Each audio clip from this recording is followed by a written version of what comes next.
लेकिन आज देखा जाता है अगर पतोहिया आवे और साल 2 साल गुजर जाए और बच्चे नए होते तो वो के बुढ़िया सास डैनिया मोहल्लम घूम घूम के का कही हमरे यहाँ तो नाहसी नहीं है नाहसीन। उन नाहसीनिया भी वैसे टहरत है। बताओ ये बोली इस्लाम ने हराम किया है। ऐसी बोली न बोलो जिससे किसी के दिल को तकलीफ हो। रसूलुल्लाह सल्लल्लाहु अलैहि वसल्लम से सहाबे किराम ने पूछा था, ऐ अल्लाह के रसूल, क़यामत के दिन अल्लाह के नज़दीक सबसे अच्छा बंदा कौन होगा? तो सरकार ने फरमाया था, दुनिया में जो किसी के दिल को खुश कर देगा वही अल्लाह के नज़दीक ज़्यादा बेहतर होगा। सुभान अल्लाह।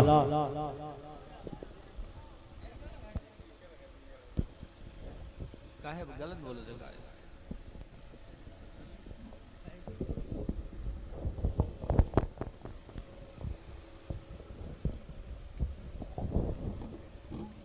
तो इसको बंद कर दो, एक ही चालू रखो ताकि आवाज अच्छी निकले।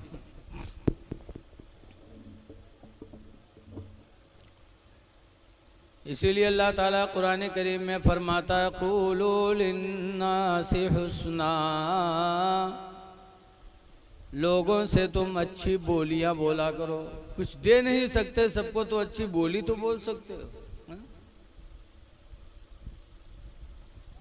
तो हजरत ज़करिया, इससे अच्छा तो वही था यार। हेलो चलो ठीक है रहने।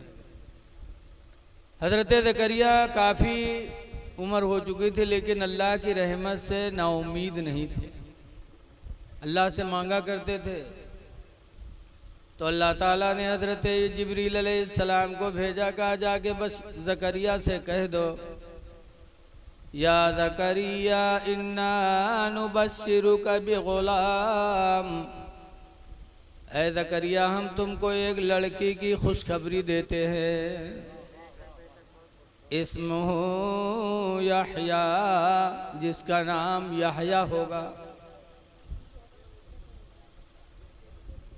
तो हजरत ज़करिया ने ताज्जुब किया था, या अल्लाह अब बच्चा कैसे होगा, अब बच्चा कैसे होगा? कमर झुक गई थी हजरत ज़करिया की बुढ़ापे की वजह से। तो कहा था, इन्नी वानल अज़्मु मिन्नी, ऐ मेरे परवरदिगार मेरी हड्डियां कमज़ोर हो गई, वस्तालर रासु शैबा, ऐ परवरदिगार मेरे सर के बाल भी सफ़ेद हो गए। कमर झुक गई, बाल सफ़ेद हो गए, परवरदिगार अब कैसे? तो अल्लाह ने फरमाया था, ज़करिया मेरी कुदरत इस पर भी है कि इस उम्र में मैं तुम्हें औलाद अता करूँगा। हज़रत यहया उनके घर में पैदा हुए और ऐसे यहया पैदा हुए कि अल्लाह ने उनको नबी भी बनाया। और ऐसे नबी माशाअल्लाह कि उनके ज़माने में एक बादशाह था जो अपनी साली पर आशिक हो गया। आजकल बहुत से लोग हैं ना, बीवी के लड़का बच्चा पैदा हुई है तो बलई है कि का खिदमत खातिर साली कही है और सास ससुर पठे दे हैं और खिदमत करते कर साली का पटिया लेते। अब मेहरुआ से मतलब नहीं, साली से मतलब। बीवी की जिंदगी बर्बाद हो गई, बीवी को छोड़कर साली की तरफ झुक गए। ऐ लोगों, ये दौर हजरत यहया पैगंबर के ज़माने में भी हुआ। हजरत यहया के ज़माने में एक बादशाह था जो अपनी साली पर आशिक हो गया। आइए हजरत तशरीफ लाएंगे। ठीक है, ठीक, जाइए।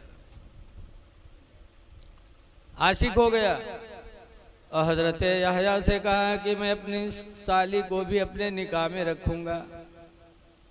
हजरत यहया ने फरमाया कि एक आदमी के निकाह में 2 सगी बहनों का रहना अल्लाह ने हराम फरमा दिया है। 2 सगी बहन अपने निकाह में नहीं रख सकते। बादशाह ने कहा था यहया मसला बदलो और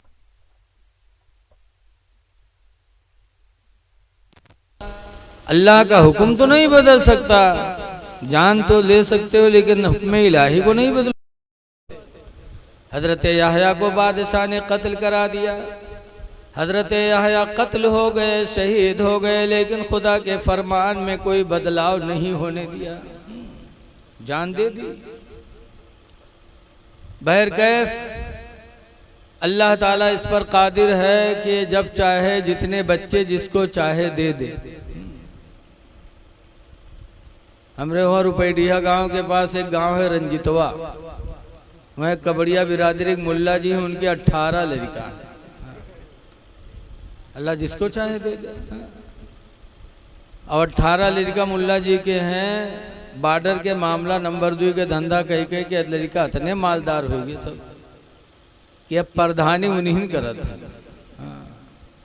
और गांव कोई बोल नहीं सका थे, कहते मुल्लवक सामने न जाए रहे ने 18 लाठी यही के लंग से। औलाद इंसान की ताकत होती है, इसीलिए अल्लाह ने कुरान हकीम में फरमाया अल माल वल बनूना, माल और औलाद जीनतुल हयातिद दुनिया, ये दोनों दुनिया की जिंदगी की जीनत है। अल्लाह ने जिसको माल दे दिया, औलाद दे दिया, उसकी दुनिया चमक गई। लेकिन आज हम माल पाने के बाद भागते हैं। माल जहां मिला तो लोग अय्याशी की तरफ ध्यान देते, औलाद मिल जाती ज्यादा तो आदमी हलाल हराम का फर्क खत्म कर देता, जुल्म करने लगता लोगों पर। इसीलिए अल्लाह ताला ने कुरान करीम में तंबीह फरमाई कि ईमान वालों, अगर तुम्हें माल मिल जाए, औलाद मिल जाए तो या अय्युहल्लज़ीना आमनू, ईमान वालो, ला तुल्हिकुम अमवालुकुम औलादुकुम अन ज़िक्रिल्लाह। ईमान वालो, तुम्हारा माल और तुम्हारी औलाद तुमको अल्लाह के जिक्र से दूर न कर दे, हिलाक न हो जाओ तुम माल औलाद पाने के बाद। इसलिए अल्लाह माल दे तो भी खुदा का शुक्र अदा करो, औलाद दे तो भी खुदा का शुक्र अदा करो। आज अल्लाह ने औलाद अता फरमाया तो इन्होंने महफिल मिलाद शरीफ किया। अल्लाह की नेमतों का शुक्र अदा करना चाहिए। हदीस कुदसी है, अन अलीन काला रसूलुल्लाह, हजरत अली शेर खुदा से रवायत है, कहते अल्लाह के नबी ने फरमाया, हदीस कुदसी है, मल्लम यस्बिर अला बलाए, अल्लाह फरमाता है जो मेरी तरफ से बला पर सब्र न करे, कोई बला उतरे और सब्र न करे, वलम यश्कुर अला नामाए, और जो मेरी नेमत पर शुक्र अदा न करे तो क्या करे? अल्लाह का फरमान है फल यखरुज मिन तहती समाई, तो चाहिए कि वो इंसान मेरे आसमान के नीचे से निकल जाए, मेरा आसमान छोड़ दे, जमीन आसमान निकल जाए। वलियतुलब रब्बन सिवाए, और मेरे अलावा जा करके अपना कोई दूसरा रब तलाश कर ले। तो अल्लाह के आसमान ज़मीन को हम कहाँ छोड़ के जा सकते हैं? और अल्लाह के अलावा कोई दूसरा रब है ही नहीं, तो हम तलाश कैसे कर सकते? इसलिए हमें हुक्म है कि अल्लाह की तरफ से कोई बला आए तो हम सब्र करें। लेकिन आज बला आवत है तो कहीं है अल्लाह हमका उठाई लो, अल्लाह हमका उठाई लो। और ये काहे वाले मक्कार हैं, मरे को नहीं चाहते। बोलो मरे चाहते कोई? हमहू नहीं चाहिए, झूठे के अल्लाह हमका उठाए लो। सच्ची हिकायत में है, एक औरत रहा, उके यक्के लड़का, बुढ़िया रहा, जिंदगी का सहारा एक लड़का, वो लड़कवा बीमार हो गया। तो बुढ़िया रात भर दुआ मांगे, या अल्लाह हमका उठा लो लड़को ठड़ियाए दो, या अल्लाह हमका उठा लो लड़को ठड़ियाए दो, यानी हमका मार डालो लड़को जिंदा जवान कह दो, या अल्लाह हमका उठा लो लड़को ठड़ियाए दो। यही रात भर दुआ मांगे। पड़ोसी बेचारे सोए नहीं पावे के बकवास के आगे। भाई एक रात एक पड़ोसी इतने मस्खरा टाइप के रहा, ब कंबल ओढ़िस काला काला और खौखियाए के बुढ़िया लंग दौरा, ब बुढ़िया व खटिया से कूद के भाग, कहा रुक रुक, तो बुढ़िया कहते कुआ भैया कहीं मलकुल मौत हो तो रूह निकाले आया। तो बुढ़िया कहते हम नहीं बीमारन भैया, दो लड़कवा बीमार है भैया, हम नहीं बीमारन भैया, वो दो लड़कवा बीमार है। बताओ अत्ते दिन कहते रहे हमका उठाई ले, और जब मलकुल मौत का देखे तो कहते हम नहीं बीमार हैं, लड़कवा बीमार है। मरना कोई नहीं चाहता, इसलिए अल्लाह की तरफ से कोई मुसीबत आए तो सब्र करो। सब्र करोगे मुसीबत भी टलेगी, अल्लाह के नजदीक दर्जे बुलंद हो जाएंगे। सब्र करो। अहले बैत की महफिल से हमें सब्र का सबक मिलता है। कितना सब्र किया अहले बैत ने। अभी आपने हजरत मौलाना गौस रज़ा साहब से हजरत से बयान सुना, वो सब्र ही था अहले बैत का कि आज पूरी दुनिया में उनके चर्चे हो रहे हैं। सब्र करो। आज हम बड़े पीर के मानने वाले और सब्र नहीं करते। हजरत गौसे पाक रदी अल्लाह ताला अन्हु बगदाद के एक गली से जा रहे थे, उधर से एक नौजवान आ रहा था। आते आते बड़े पीर के चेहरे पे तमाचा मारा, तो हजरत बड़े पीर ने दूसरा रुख उसकी तरफ घुमा दिया और इशारा कहा काट लो, यानी इधर मारा है तो इधर भी मार लो। तो हैरत में पड़ा, कहा अब्दुल कादिर बगैर गलती के मैंने तुमको तमाचा मारा और तुमको बदला लेना चाहे, बजाय बदला लेने के दूसरा रुख पेश कर दिया। तो बड़े पीर ने कहा था बदला क्या ले लूं तुमसे, तुमने तो मेरे ऊपर एहसान किया है। कहा एहसान किया? कहा एहसान किया है। कहा वो कैसे? मैंने तो तुम पर जुल्म किया, आप कहते तो एहसान किया। तो बड़े पीर ने फरमाया था सुनो, बगैर गलती के तुमने मेरे चेहरे पे तमाचा मारा, मुझे गुस्सा हुआ, फिर मैंने गुस्से को पी लिया, सब्र कर लिया, तो तुम्हारे वजह से सब्र जैसी बड़ी नेकी मुझे नसीब हो गई। तुम न मारे होते न सब्र करने का मौका मुझे मिलता, तुम्हारी वजह से सब्र की नेकी अल्लाह ने मुझे दी है।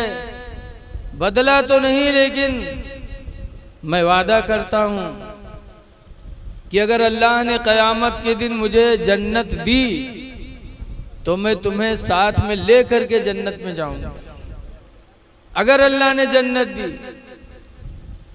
अब आज लोग 2 महीना नमाज पढ़े के बाद विलायत के ठेकेदार हो जाते हैं। जवानी भर तो कटहर चुरई है, मुर्गी चुरई है, कभू मस्जिद के दायरे न जाई है, और जब बुढ़ई है कोई काम के लायक नहीं तब नमाज सुधरी है। ऐसे बुढ़वा 2 महीना नमाज के बाद ठेकेदार हो गए कि हम ओली हैं। और ऐसे नमाजी इमाम के लिए मुसीबत रहा थे, मुसीबत। ऐसे बुढ़वन का नींद तो आवत नहीं है, 3 बजे रात के उठ जाइए तो कहे पहुंच जाइए मस्जिद। मौलवी ओ मौलवी, आंखें तुम्हारी न खुली, बहुत चर्बी आएगी हो तुम्हारी नींद नहीं खत्म होता है, अब तुम्हारे बिस्तरा यहाँ से गोले हो वाला है। वो बुढ़वा यूँ नहीं सोचत है कि जब के उम्र में हम रहन तो हम का करित रहे। अरे नौजवान इमाम है तो अपना ख्याल रखो, उसका ख्याल रखो। अगर सबसे पहले मस्जिद में पहुंच गए हो तो खुदा का शुक्र अदा करो कि या अल्लाह तेरा शुक्र है कि तूने मस्जिद में मुझे पहली हाजिरी अता फरमा दी। पहले पहुंचो तो न तहियतुल मस्जिद किस लिए कि मुसलमान मस्जिद में पहुंचे तो पहले 2 रकात नमाज तहियतुल वजू पढ़े, वजू के शुक्रिया में कि अल्लाह तूने मुझे वजू करने की तौफीक दे दी। और फिर 2 रकात नमाज तहियतुल मस्जिद पढ़े कि परवरदिगार तेरा शुक्र है कि तूने अपने घर में मुझे हाजिरी अता फरमा दिया। तो बजाय इसके हम इमाम को तकलीफ पहुंचाते हैं। ऐ लोगों, जब हाजिरी हो जाए तो अपने नसीब पे नाज करो, वक्त आ जाए फौरन वजू बना के खुद अजान पुकार दो। जब अजान पुकारोगे तो हदीस पाक में मन अज़्ज़ना कुतिबा लहू बराअतुम मिनन नार, जिसने अजान पुकारी उसके लिए जहन्नम से निजात का परवाना लिख दिया गया। अजान पुकारी तो मस्जिद में अजान पुकारने वाले के लिए जहन्नम से निजात का परवाना लिख दिया गया। तो पहुंचो तो ये काम करो। बहरहाल मैं कहना चाहता हूं कि सब्र करो। बड़े पीर ने भी सब्र किया, अहले बैत ने भी सब्र किया। इसीलिए एक हदीस पाक में लैसा शदीदो, पहलवान वो नहीं है। कौन? अल्लज़ी यसरअ, जो दूसरे को पटक दे।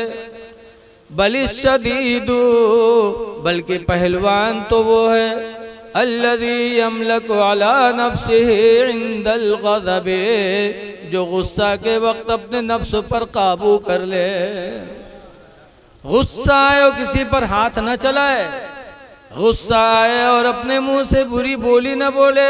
अल्लाह के नबी फरमाते सबसे बड़ा पहलवान तो वही है। सब्र करोगे तो पहलवान माने जाओगे। अहले बैत ने हमें यही सबक सिखाया। हजरत इमाम हसन बहुत छोटे थे, खेलते खालते एक दिन मस्जिद में पहुंच गए, मस्जिद नबवी में, और वो भी जुमा का दिन, और खुतबा दे रहे थे अल्लाह के रसूल।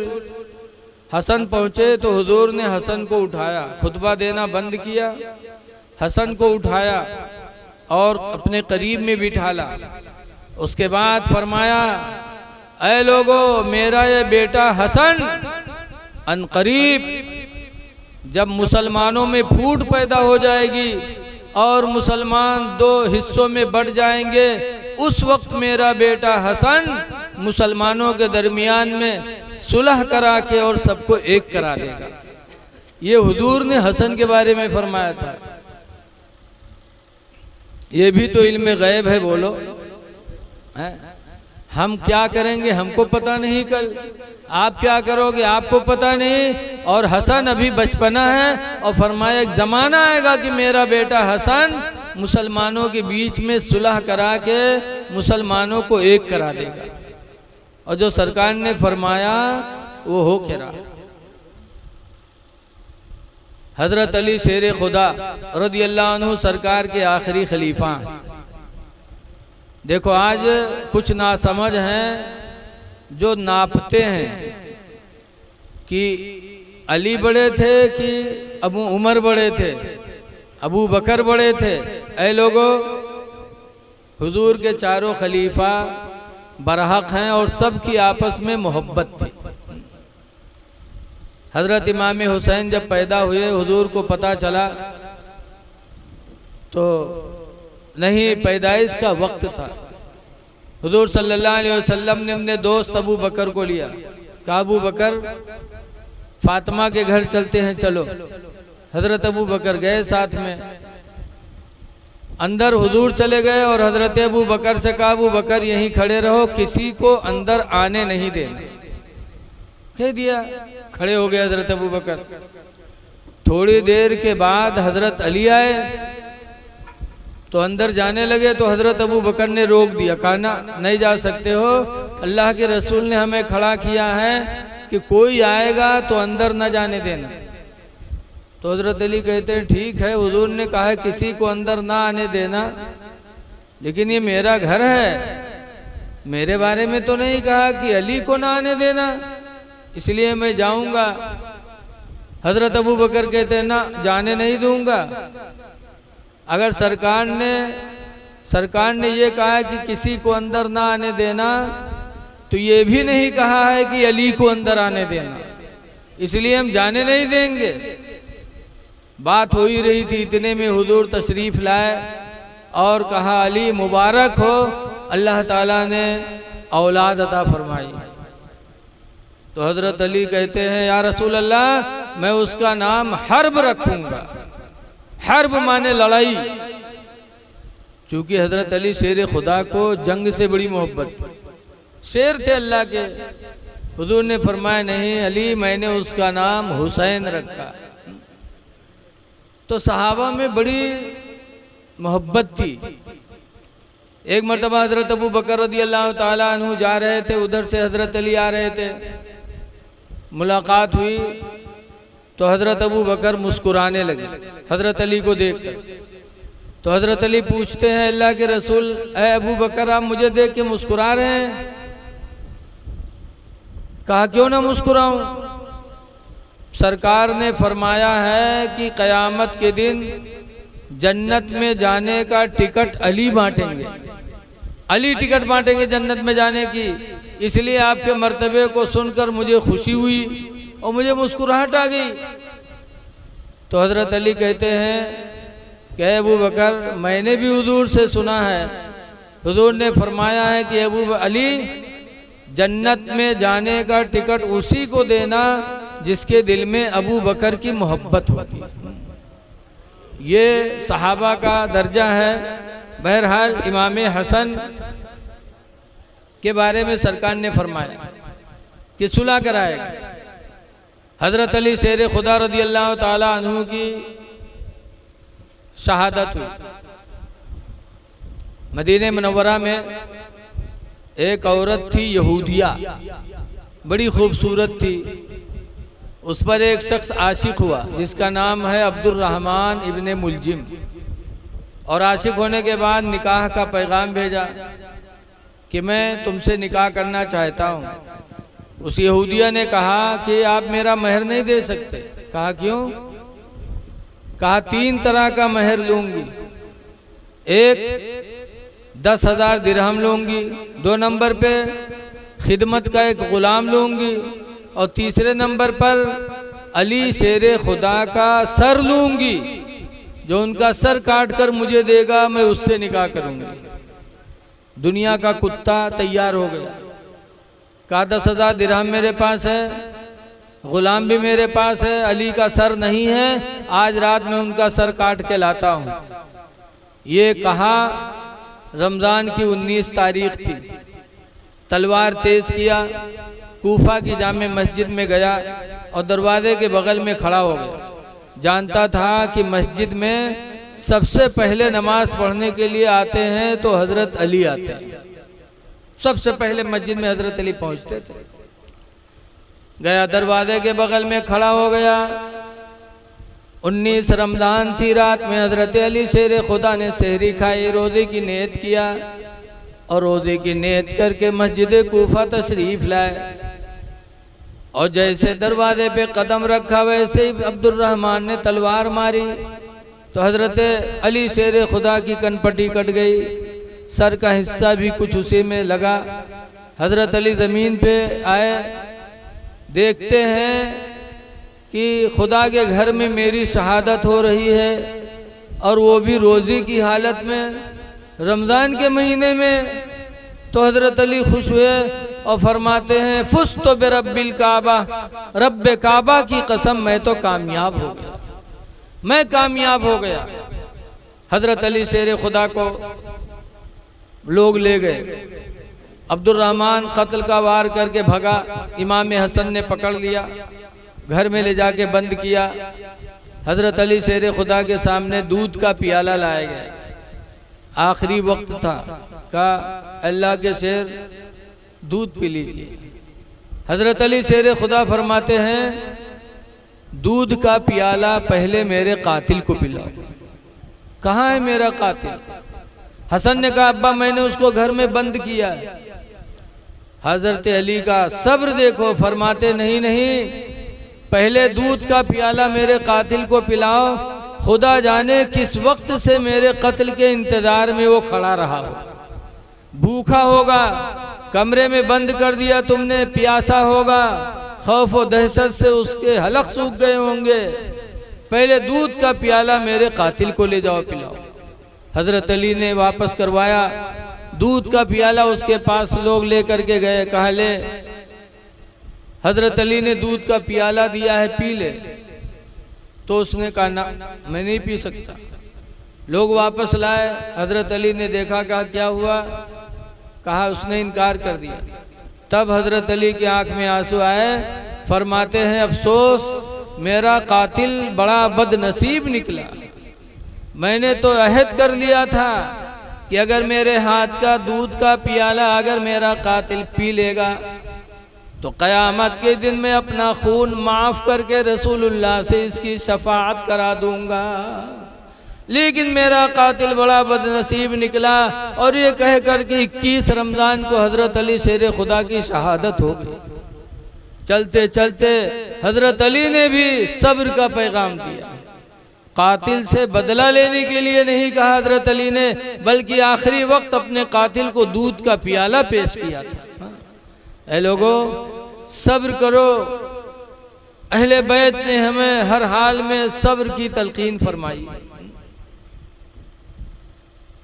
तो हज़रत अली की शहादत के बाद इमाम हसन तख्त पर बैठे। मुसलमान बढ़ चुके थे हज़रत अली के ज़माने ही में। कुछ मुसलमान हज़रत अमीर माविया के साथी हुए और कुछ मुसलमान हज़रत अली के साथी बने। मुसलमानों में दो ग्रुप हो गए। लेकिन हज़रत अली की शहादत के बाद इमाम हसन जब तख्त पर बैठे, 6 महीना बैठे और उसके बाद फरमाते हैं इस खिलाफत में मुझे कोई मिठास न मिली, तो वो खिलाफत हज़रत अमीर माविया रदी अल्लाह अन्हु को दे दिया और उनसे सुलह कर लिया और सुलह करके मुसलमानों को एक कर दिया। जो सरकार ने फरमाया था इमाम हसन ने वो पूरा कर दिया। इससे पता चला कि अहले बैत ने हमें सुलाहियत का भी हुक्म दिया है कि अगर मुकदमा चल रहा हो तो अल्लाह को राज़ी करने के लिए सुलह हो जाओ। झगड़ा चल रहा है, झगड़ा ख़त्म कर दो। बोल चाल ना हो तो बोल चाल कर लो। इमाम हसन की ज़िंदगी को अपने सामने रोशन कर दो। लेकिन आज हम मानते तो हैं या हसन या हुसैन खूब कहते, लेकिन उनके किरदार पर ध्यान नहीं देते। बच्चा पैदा हुआ है, दुआ करो कि अल्लाह ताला उसको नेक बनाए। देखो, माँ बाप का हक बच्चों पर है, बहुत बड़ा हक है। आप सुनते रहते हो, लेकिन बच्चों का हक भी माँ बाप पर है। बच्चा पैदा होता है तो हदीस पाक में हक़्क़ुल वलदी अला वालिदैहि सलास, कि बच्चे का हक माँ बाप पर 3 होते हैं। 3 हक वाजिब हो जाते पैदा होते होते। नंबर 1 पर है या सना इस्महु, पहला हक माँ बाप पर वाजिब है कि बच्चे का नाम अच्छा रख दें, अच्छा नाम रख दें। वरना जहाँ देर लगाए वो मोहल्ला वाले ढोड़वा कनौवा काहे लगे। हमारे यहाँ खन्नापुरवा मदरसा में एक बावर्ची ने तो के 2 लड़का, बड़के के नाम है ढिल ढिल, छोटके के नाम है चूर चूर। ढिल ढिल चूर चूर, अजीब नाम है मुसलमानों के। नाम अच्छा रख दो फौरन, और नाम में लफ्ज़ मोहम्मद या अहमद हो। हदीस पाक में मुनादी युनादी यौमल क़यामा, कि क़यामत के दिन पुकारने वाला फरिश्ता पुकारेगा, या मोहम्मद उदखुल फिल जन्ना, ऐ मोहम्मद जन्नत में दाखिल हो जाओ। फ़यक़ूम कुल्लु मन इस्मुहु मोहम्मद, तो हर वो आदमी उठ पड़ेगा जिसके नाम में लफ्ज़ मोहम्मद लगा होगा। मोहम्मद वाले सब खड़े हो जाएंगे, जन्नत की तरफ चलेंगे। तो फरिश्ता रोकेगा, हाँ मैंने आखिरी नबी मोहम्मद को पुकारा, तुमको नहीं पुकारा। तो अल्लाह फरमाएगा मेरे फरिश्ते रोको नहीं, अगर ये मेरे महबूब के नाम पर उठे तो मैं इन सबको अपने नबी के नाम के वसीले से बख्श रहा हूँ। तो नाम से बख्शिश हो जाएगी। तो लड़का पैदा हो तो सबसे पहले उसको उसका नाम अच्छा रखो।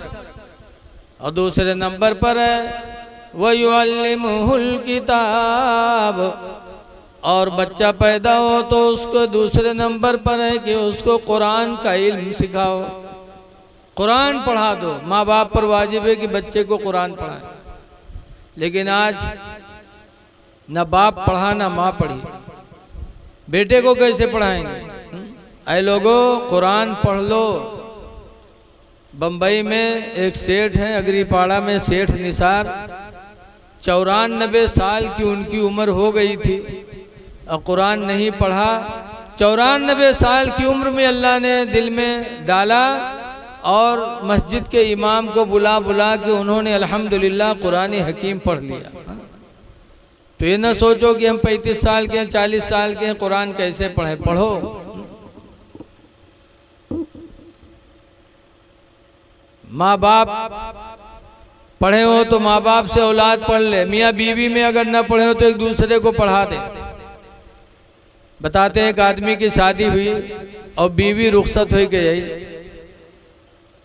जब गई तो मर्दवा रसगुल्ला उसगुल्ला लेके उनके कमरे में पहुंचा।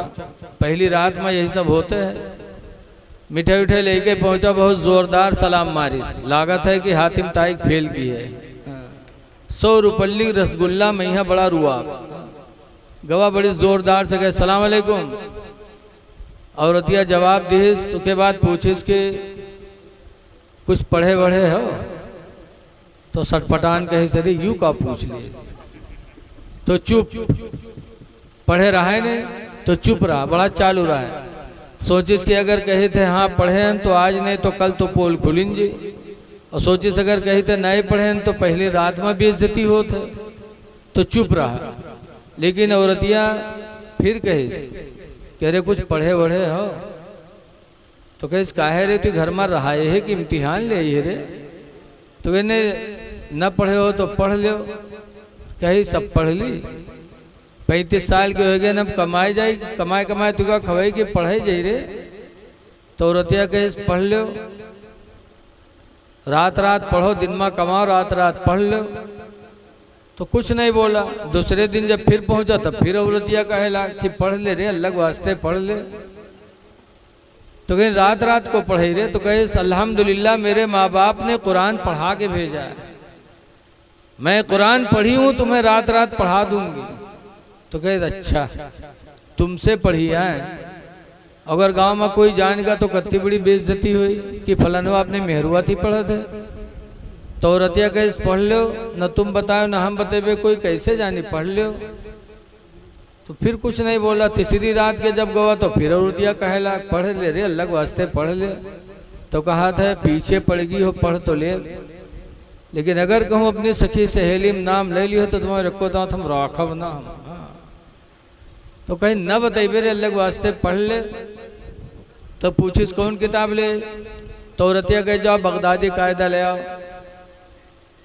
तो चौका कही बगदादी कायदा? कहीं ना हाँ, कहीं ना हाँ। अत्ता पैसा हमरे थिर कहाँ है रे कि हम पासपोर्ट बनवे वीजा खरीदे थे बगदाद बगदादी कायदा ले रे। बहुत चौंका रहा, जानत रहा बगदादी कायदा बगदाद में बिका था।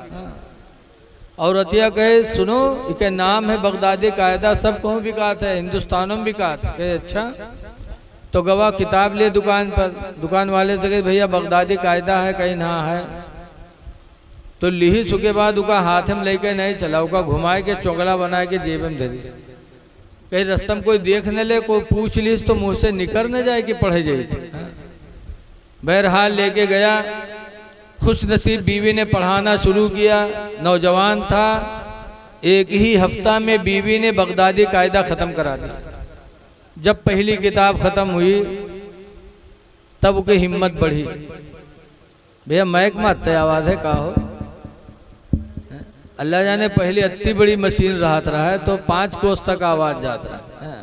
आवाज़ जलसा हो तो पूरी पिकअप भर रही है मशीन से, और जलसक बहरो आवाज़ नहीं जाता है। अल्लाह जाने ये मशीन काहे ला के दिखावत है कहा से। अल्लाह रहम करे। बहरा आवाज़ बहुत पस्त है, मैं तो बहुत थक चुका हूँ। हालांकि अल्लाह का शुक्र है रोज़ाना बोलना होता है घंटा 1.5 घंटा। खैर जो भी है अल्लाह का शुक्र है। बीवी ने 1 हफ्ता में बगदादी कायदा ख़त्म करा दिया। जब पढ़ गया तो खुद पूछा थे कि अब कौन किताब ले, कहीं जाओ सन्नत कुरान ले आओ, या सन्नत कुरान लेके आओ, वो का 2 हफ्ते में ख़त्म करा दे कहीं सब, कहीं जाओ कुरान शरीफ ले आओ।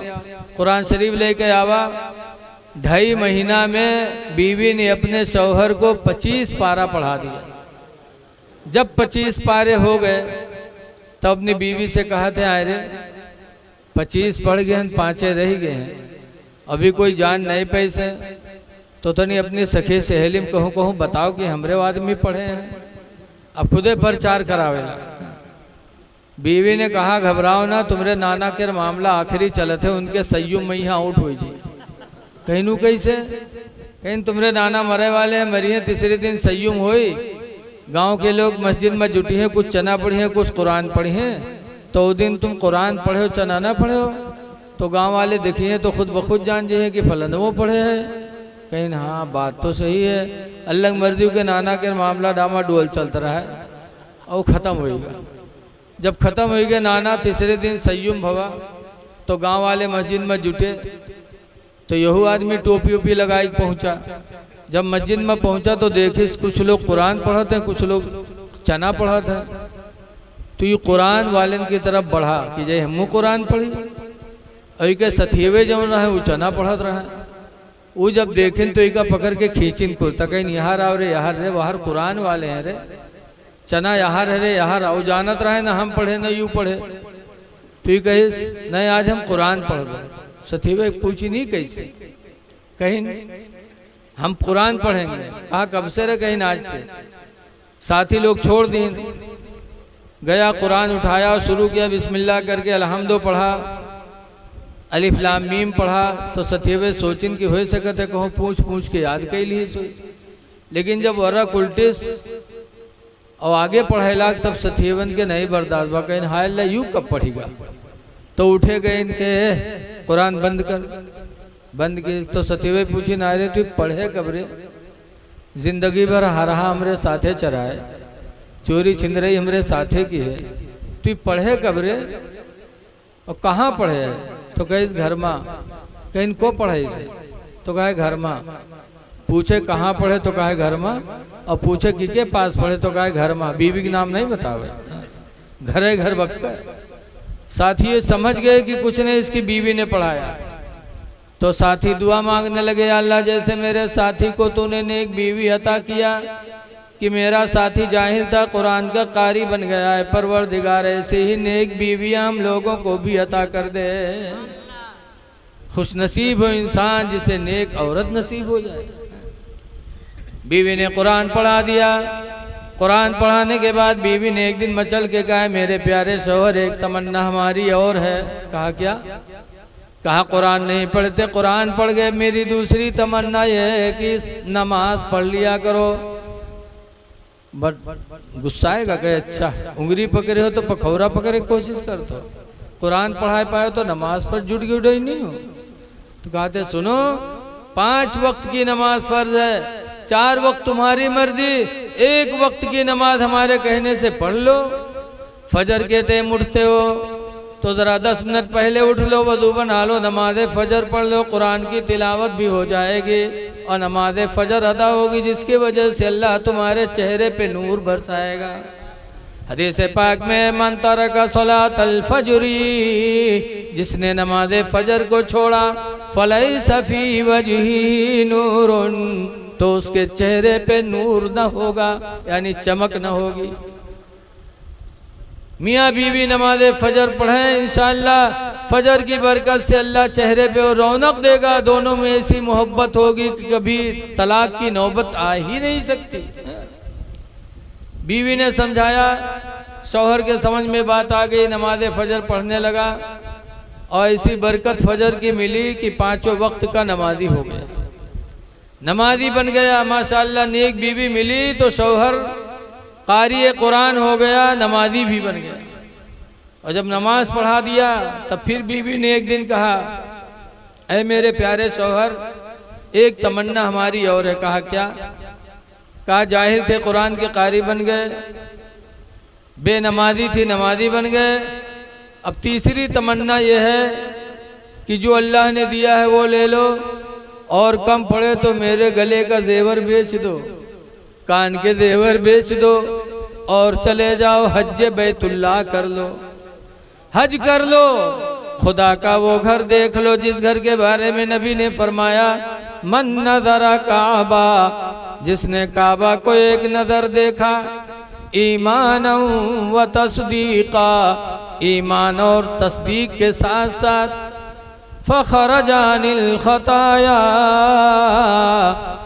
तो गुनाहों से वो निकल गया, कयौमिन, उस दिन की तरह, वलदतहु उम्मुहु, जिस दिन उसकी माँ ने उसको पैदा किया था।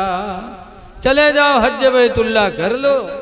बीवी ने संजीदगी से समझाया, शौहर मान गया, तैयारी किया, कुछ ही दिनों के बाद अल्हम्दुलिल्लाह वो हाजी भी हो गया।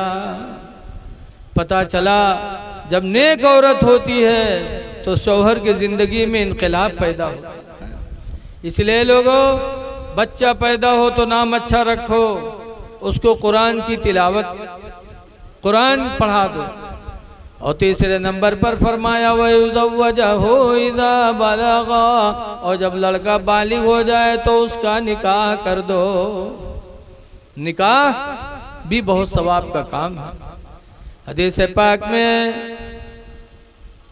मन न कहा, जिसने निकाह किया, फ़क़द इस्तकमला निस्फ़द्दीन, तो उसने आधा दीन हासिल कर लिया। निकाह से इंसान को आधा दीन नसीब हो जाता है।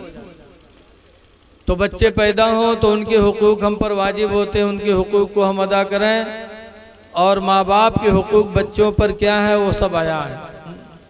माँ बाप का दर्जा तो इतना बुलंद है, हदीस पाक कुरान करीम में अल्लाह फरमाता है, उश्कुरुली वली वालिदैक, ऐ मेरे बंदे तुम मेरा शुक्र अदा करो और अपने माँ बाप का शुक्रिया अदा किया कर।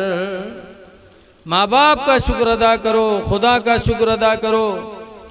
इसलिए औलाद और दौलत, ये दोनों चीज़ें अल्लाह दे तो इंसान को राह हक से हटना नहीं चाहिए। दुआ है कि अल्लाह ताला इस महफिल को कबूल फरमाए और करबला वालों का सदका अल्लाह अता करे। बस एक बात और है, 10 मिनट बाकी है एक बजने में, 10 मिनट और सुन लीजिए, उसके बाद फिर सलात व सलाम पढ़ा जाए। देखिए हजरत फातिमा ज़हरा रदी अल्लाह ताला अन्हा, आज देखो लड़का पैदा हुआ तो खुशहाली हो रही है, होना चाहिए। और बिटिया पैदा होते, तब बिटिया पैदा होते तो लागत है घर में कोनो तेली मसान के खोपड़ी डाल दिए, सब बौरा बन गए। अगर बाहर कोई पूछू लीस कि कहाँ आवा घरे हो, ऐसे कहीं बिटिया के नामों तक न ले। अरे बच्चियों की पैदाइश पे भी खुशी मनाओ। हजरत फातिमा ज़हरा हैं, ऐसी गरीबी आई कि 3 दिन तक फातिमा के यहाँ चूल्हा नहीं जला। चौथे दिन हजरत अली थोड़ा जौ लेके आए तो हजरत फातिमा ने चक्की में पीसा, रोटी बनाई, एक रोटी बनके तैयार हुई। बहुत थोड़ा आटा था, खाने वाले घर में 9 आदमी, हसन, हुसैन, मोहसिन, ज़ैनब, उम्मे कुलसूम, रुकैया और फातिमा, अली और नौकरानी फिज़्ज़ा, 9 लोग खाने वाले, रोटी एक।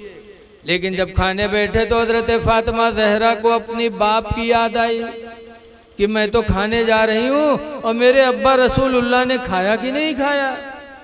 तो उसी में से एक टुकड़ा तोड़ा फातिमा ने और खाने से पहले अपने अब्बा के पास गई, कहने लगी, अब्बू 3 दिन के बाद एक रोटी मिली थी तो दिल ने गवारा ना किया कि बगैर आपको खिलाए खा लूँ, ये टुकड़ा लेके आई हूँ।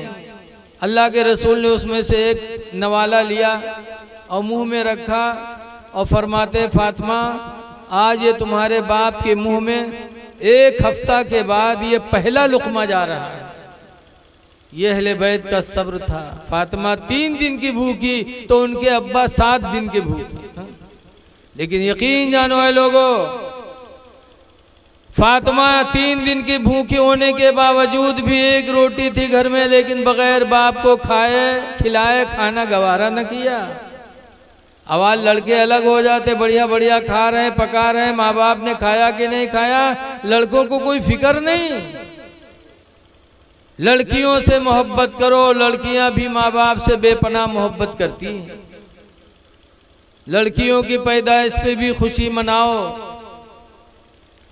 इसीलिए अल्लाह के नबी ने फरमाया है कि बाहर से आओ सफ़र से और कोई अच्छी चीज़ लेके आओ तो सबसे पहले बच्ची के हाथ में दो, क्योंकि उनका दिल बड़ा कमज़ोर होता है। बच्ची के हाथ में दो।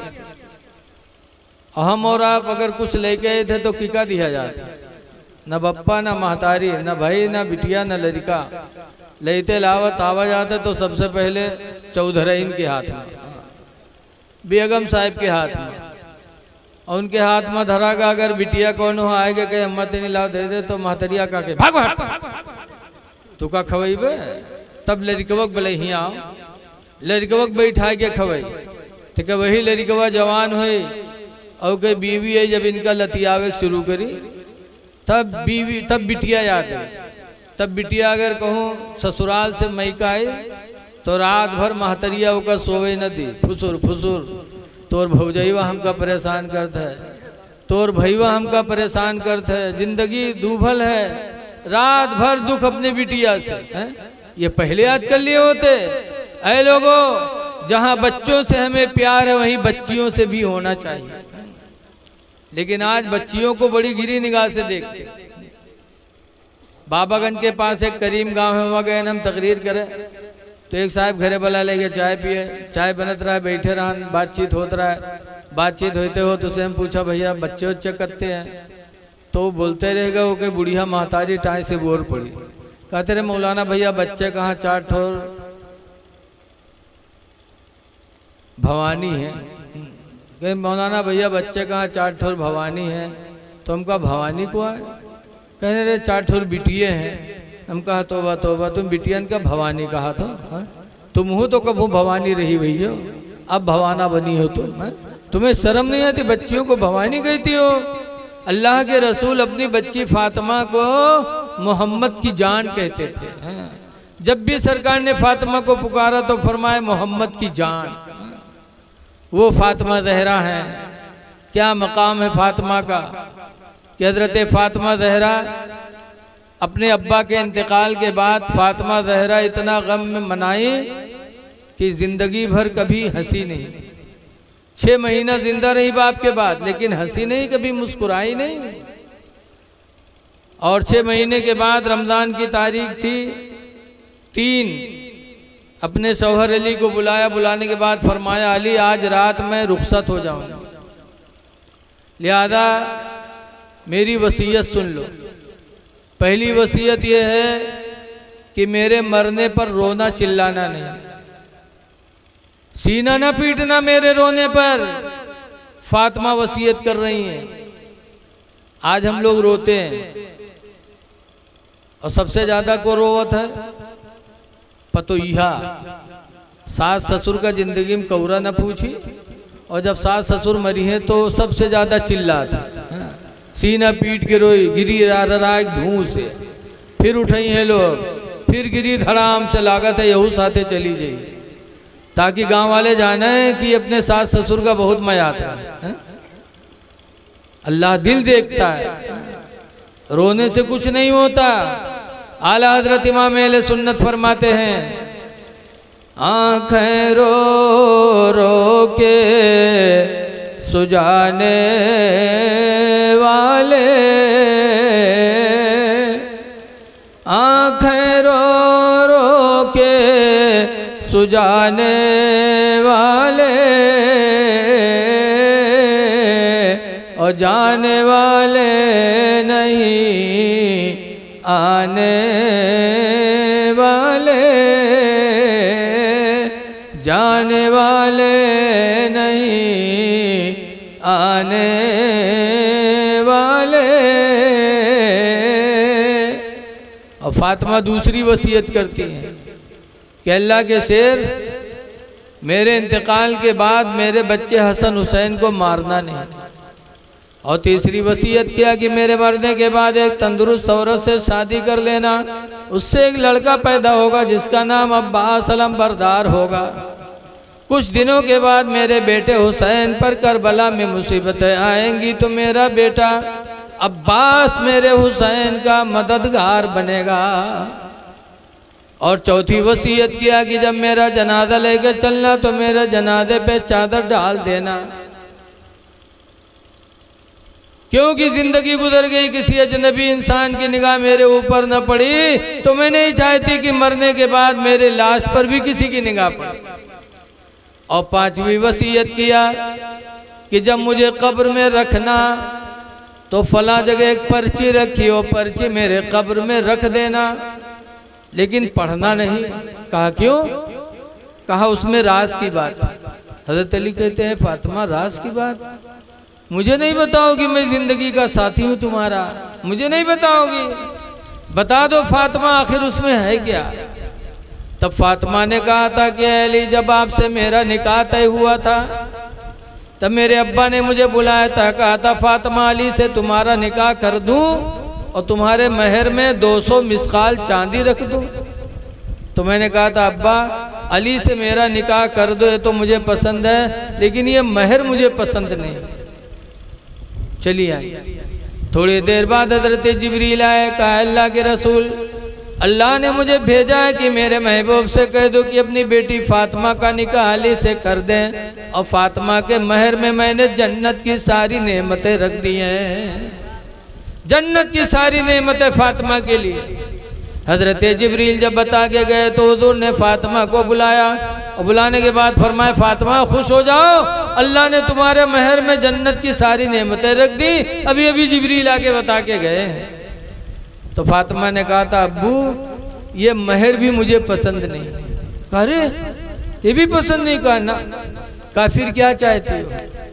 तो फातिमा ने कहा था अब्बू महर में मुझे वही चीज चाहिए जिसके लिए आप रातों रात रोते रहे थे। और हुजूर किस चीज के लिए रोते थे? 100 बीघा जमीन खाती, प्रधानी खाती, हुकूमत खाती ना, हुजूर रोते थे रातों रात तो हमारी आपकी बख्शिश के लिए। सजदे में सर रखकर रातों रात सरकार रोया करते थे, कहा करते थे रब्बी हबली उम्मती, अल्लाह मेरी उम्मत को बख्श दे। फातिमा कहती है मुझे भी महर में वही चीज चाहिए। ये कह के फातिमा चली आई। थोड़ी देर बाद जिब्रील आए और उन्होंने एक पर्ची हुजूर को दिया। पर्ची में अल्लाह ने लिखा था कि जाके मेरे महबूब को दिखा दो। क्या लिखा था? अल्लाह ने फरमाया था जाल तो शफात उम्मत मोहम्मदिन सदाका फातिमा, कि फातिमा के महर में मैंने उम्मत मोहम्मदिया की बख्शिश मैंने कर दिया।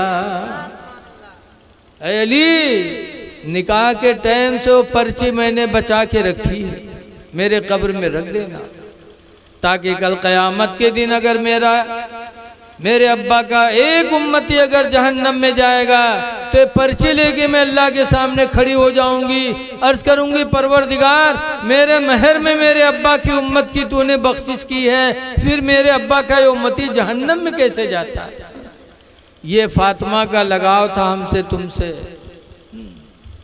और उसके बाद क्या हुआ? आ गए जिब्रील, आ गए मलकुल मौत। हदीस पाक में लम्मा नज़ल अलैहा मलकुल मौती, जब मौत का फरिश्ता उनके यहाँ आया, वक़रअल बाबा, और फातिमा के दरवाजे को खटखटाया। पूछा कौन? कहा मलकुल मौत हूँ। फातिमा ने कहा था ऐ मलकुल मौत तुम वापस जाओ, जिंदगी गुजर गई, मेरे चेहरे को किसी अजनबी इंसान ने नहीं देखा, तो मरने के वक्त मैं नहीं चाहती कि मेरा चेहरा मलकुल मौत फरिश्ता देखे। वापस जाओ। वापस चले गए। हदीस में फ़क़बदल्लाहु रूहा, तो अल्लाह ताला ने खुद फातिमा की रूह को कब्ज़ फरमाया। ऐ लोगों ये फातिमा का मकाम है कि मलकुल मौत आए, इजाज़त मांगी नहीं मिली तो वापस चले गए। अच्छा बताओ हमरे तुमरे यहाँ मलकुल मौत आवत है तो पूछत है?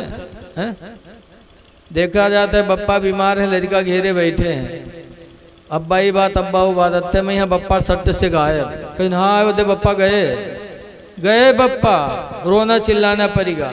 किधर से मलकुल मौत आए, किधर लेके चले गए कुछ पता नहीं।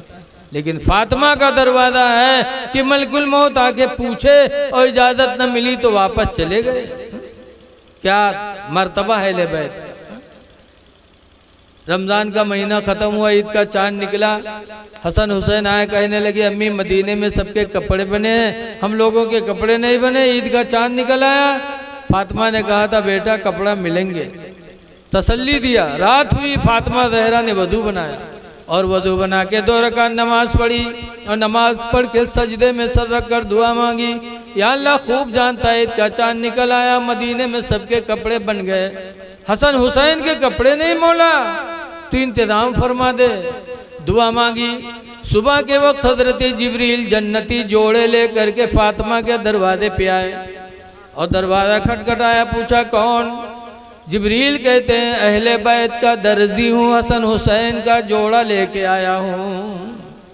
जिब्रील भी अंदर नहीं गए बगैर इजाज़त के। इसीलिए आला हजरत के छोटे भाई मौलाना हसन रज़ा खां फरमाते हैं कि बे इजाज़त जिनके घर जिब्रील भी जाते नहीं, बे इजाज़त जिनके घर जिब्रील भी जाते नहीं, और कदर वाले जानते हैं कदर शान अहले बैत, कदर वाले जानते हैं कदर शान अहले बैत। अहले बैत का दर्जा बड़ा बुलंद है, अल्लाह उनकी बरकतों से हमको आपको माला माल फरमाए। मलकुल मौत की बात आ गई तो एक बात और सुन लो, बताएं कि रहने दे। हज़रत मूसा अलैहिस्सलाम अल्लाह के नबी हैं, मलकुल मौत हुआ रूह निकाले के रहे, लेकिन वो बड़े जलाली नबी थे। जैसे गए सलाम की हिंद, मलकुल मौत से मूसा अलैहिस्सलाम ने पूछा कैसे आना हुआ? कहा आपकी रूह निकालने आया हूँ। मूसा अलैहिस्सलाम ने एक तमाचा मारा खींच कर, मलकुल मौत को कहा अभी चला आया, अभी दीन का मुझे काम करना है, अभी आ गया तू। इतनी जोर से तमाचा मारा कि मलकुल मौत की आंखें निकल आई। बेचारे गए वापस, अल्लाह की बारगाह में अर्ज किया परवरदिगार किस जलाली के पास भेज दिया था? उसने तो तमाचा मारा, मेरी आंखें निकल आई। अल्लाह ने दस्ते कुदरत फेरा, मलकुल मौत की आंखें सही हुई। फिर अल्लाह ने फरमाया जाओ मूसा के पास जाओ और कह दो कि अभी अगर मरना नहीं चाहते हैं तो बैल के पीठ पर हाथ रख दें, जितने बाल उनके हाथ के नीचे आ जाएंगे उतने साल की उम्र उनकी बढ़ा दी जाएगी। जाके कह दो। आए मलकुल मौत, मारे गए रहे पहले, बहुत डराता है, धीरे धीरे आगे बढ़े। मूसा अलैहिस्सलाम ने देखा कि आ गया फिर तू? तो मलकुल मौत कहते हैं मूसा पैगंबर अल्लाह ने भेजा है कि जाके मूसा अलैहिस्सलाम से कह दो कि अगर मरना नहीं चाहते हैं तो बैल के पीठ पर हाथ रख दें, जितने बाल उनके हाथों के नीचे आ जाएंगे उतने साल की उम्र उनकी बढ़ा दी जाएगी। मूसा अलैहिस्सलाम ने फरमाया उसके बाद फिर क्या होगा? कहा जब उतने साल पूरे हो जाएंगे तो फिर आऊँगा। तो मूसा अलैहिस्सलाम ने फरमाया जब रूह निकालना है तो जैसे कल वैसे आज रूह निकाल ले। तब मलकुल मौत ने रूह निकाल लिया। अब यहाँ अंदाज़ा लगाओ कि मूसा पैगंबर का मर्तबा कितना बुलंद है कि मलकुल मौत आया तो तमाचा मार दिया। अल्लाह ने फरमाया बैल के पीठ पे हाथ फेरो, जितने साल की उम्र होगी उतने साल। लेकिन मूसा अलैहिस्सलाम ने कहा जब मरना है तो उठा ले। हम लोग हुए तो बैल के पीठ पर हाथ धरी की पूरी पिठियावा सोहरावा जाती, हर वह दौरावा जाती, जितने बाल हैं सब आ जाए मेरे हाथ। ऐ लोगों मरना बरहक है, लेकिन आज हम लोगों के दिल इतने ढीठ हो गए कि सब कुछ सुनते हैं लेकिन कब्र से नहीं डरते। एक बुढ़वा रहा है बीमार हुआ तो गए लड़का घेरे घारे बैठे, अब्बा ही बात अब्बा वो बात। बुढ़वा कहते भैया रे हमें बच न पाई मर जेबे। लड़के कहीं तब अब्बा, तो बुढ़वा कहते जो हम मर जेबे ना तो हमरे कफन में पुरान कपड़ा दियो नवा न दियो। लड़के कहीं अब्बा यूँ कहाँ हो पाई कि तुम हमको पढ़ाओ लिखाओ घर कुरिया बनाओ तो कहीं मर जाइयो, कफन पुरान कपड़ा देवे। गाँव वाले कहा कहीं है अब्बा? तो बुढ़वा कहते गाँव वाले चक्कर में पड़ के सारे हमको फंसाए दे रे, कहीं का है अब्बा? कहने रे पुरान कपड़ा में लपेट के रखियो ताकि कब्र में जब फरिश्ते सवाल करे आई हैं देखिए कफन पुरान, तो कहीं तो बहुत पहले मर चुका है, कहीं हिसाब होएगा हुई, छोड़ो।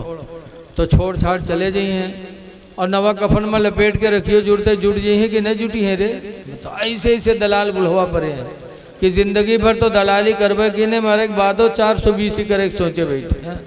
कब्र बड़ी अंधेरी कोठरी है मुसलमानों, कब्र की तैयारी करो।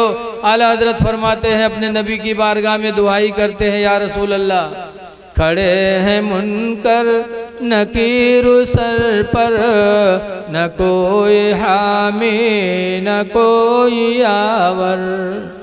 खड़े हैं मुनकर नकीर सर पर, न कोई हामी न कोई आवर। और बता दो आकर मेरे पैगंबर कि सख्त मुश्किल जवाब में। तो मौत की तैयारी करो, मौत याद करेंगे तो इंशाअल्लाह गुनाहों से बचेंगे। हिंदुस्तान में अंग्रेज़ों की हुकूमत थी, हिंदू मुसलमान तंग थे, तो अंग्रेज़ों को भगाने के लिए हिंदू मुसलमान ने लड़ाई लड़ी। उस लड़ाई में हिंदुस्तान के 16,000 आलिम शहीद हो गए थे। 16,000 आलिम शहीद हुए थे जंग आज़ादी में, लेकिन हिंदुस्तान को आज़ाद करा दिया। आज उनका नाम नहीं लिया जाता है।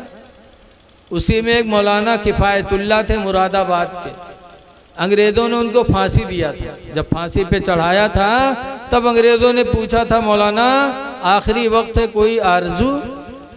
तो मौलाना किफ़ायतुल्लाह ने कहा था हाँ एक आरजू है।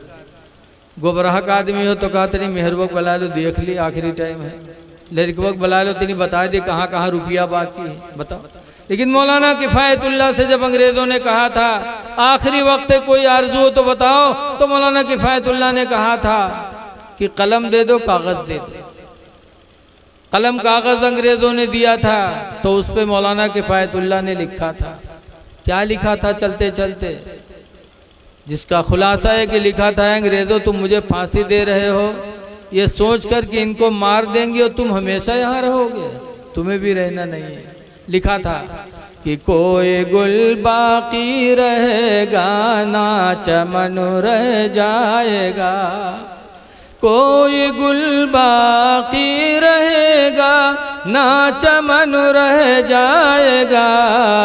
और एक रसूलुल्लाह का दीने हसन रह जाएगा, एक रसूलुल्लाह का दीने हसन रह जाएगा।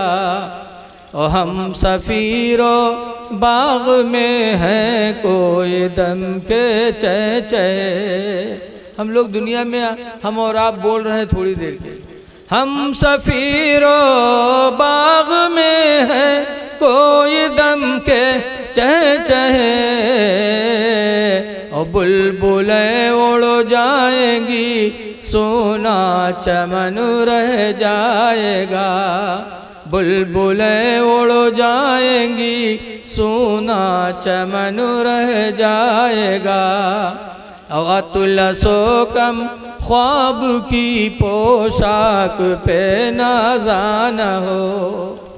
आज हम लोग पोशाक पर नाश किया जाता है, बढ़िया बढ़िया कुर्ता पैजामा पहन लिया जाता है तो वही देखा जाता है, चाहे आगे गड़ा हम गिर जावा। पैंट बुशर्ट वाले वही पर उतारा।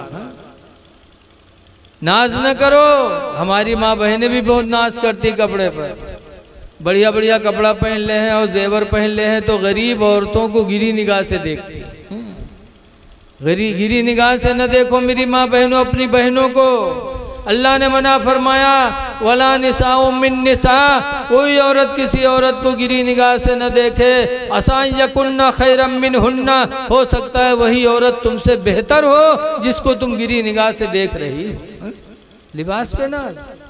अब आजकल तो पहन ले हैं गरारा, और गरारा पहनी है तो बड़ा नाज, पहनी है तो क्या हर बार उठाई चली लागत है इंसान न को आंधी बवंडर हो उड़ा लीजिए। नाज न करो लिबास पे। अल्लाह मौलाना ने लिखा था कि अतलसो कम ख्वाब की पोशाक पे नाज़ान हो। अतुलसो कम ख्वाब की पोशाक पे नाज़ान हो, और इस तने बे जान पर खाले कफन रह जाएगा। अल्लाह ताला हमको आपको अमल खैर करने की तौफीक अता फरमाए। खड़े हो जाइए, सलातो सलाम पढ़ो।